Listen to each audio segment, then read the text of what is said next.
sou Alberto Gadanha, designer, formado em publicidade pela Unifor, onde eu dei aula há alguns anos, e é sempre um prazer participar. Arte e comunicação são assuntos indissociáveis. Tudo se comunica, e a obra de arte funciona quando ela consegue se comunicar. É no espaço entre a peça e o observador que realmente a obra se revela. A arte é como se fosse uma das camadas possíveis da comunicação, e as outras camadas vão até ela para se inspirar, assim como a arte também se inspira de outras dessas camadas. É nesse ciclo de referências que surgem todas as nossas expressões culturais. Nessa obra do Cérvulo, um excitável, essa camada fica materializada. É necessário que o público se relacione e esteja comprometido para que aquele processo aconteça, assim como o processo de comunicação. Oi, gente, eu sou a Rebeca Dott, eu sou estudante de publicidade da Unifor e eu tô aqui hoje para contribuir nessa conversa tão gostosa e tão importante que existe entre a arte e a comunicação. A gente pode começar falando que nós somos seres comunicantes, né? A gente busca isso o tempo todo. Tanto que a gente se comunica até através das nossas roupas. E se a gente for ver, a arte e a comunicação, elas estão juntas desde sempre. A gente busca, né, essa comunicação e a gente utiliza da arte para expressar, né? A gente utiliza da arte para colocar ali no mundo as nossas opiniões, as nossas experiências, enfim. E a obra que eu escolhi hoje tem muito disso.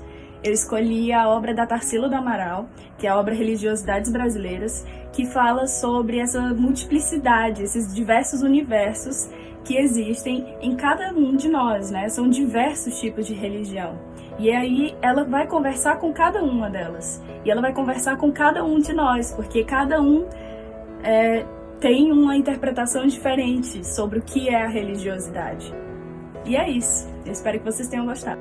Oi, meu nome é Bia Fiuza, eu sou formada em comunicação pela Unifor e eu vejo uma conexão muito forte entre a comunicação e as artes.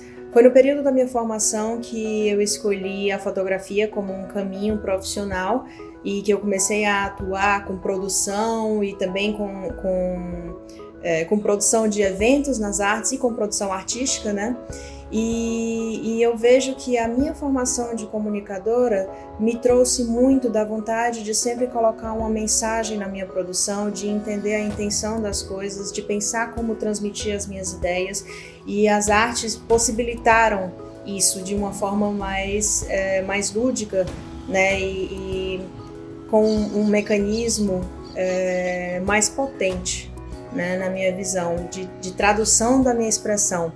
E eu escolhi uma obra do Di Cavalcanti que me remeteu a essa ideia, né? Porque o Di Cavalcanti foi um artista que comunicou muito as suas ideias, os seus ideais, de tudo que ele acreditava do ponto de vista social e da diversidade, né, da cultura brasileira. Ele retratou muito a mulher negra, como é o caso nessa pintura, e foi uma pessoa que defendeu muito aquilo que ele acreditava, tanto politicamente, na vida, né, nas escolhas que ele fez, como na obra mesmo, na produção artística dele. Então esse é um quadro que me toca muito, de um artista que me toca muito, e é isso que eu muito admiro.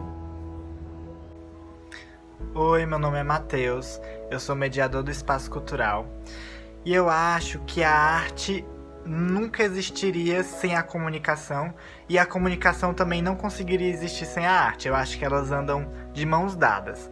E para falar sobre esse tema, eu vou trazer a artista Lígia Pape, que é uma das maiores artistas contemporâneas brasileiras. Ela fez parte do Grupo Frente e foi uma das fundadoras do neoconcretismo aqui no Brasil. Ela está representada na Fundação Edson Queiroz através da obra Amazonino, de 1990. Além de artista, ela também era designer. Foi ela que criou a embalagem vertical dos biscoitos que a gente conhece hoje em dia. Além disso, ela fez vários cartazes de filmes, como Vidas Secas e Mandacaru Vermelho. É isso, eu acho que a Lígia é uma grande artista que usa da comunicação e da arte nas obras dela. A arte sempre influenciou a publicidade desde o princípio. pai do layout publicitário, considerado o pai do layout publicitário, é o Mondrian, né? Então, assim, a publicidade frequentemente se utiliza da arte para gerar encantamento. Mas a publicidade, ela é comprometida com resultados, enquanto a arte, ela é livre. A arte, ela é anarquista e a publicidade, ela é capitalista.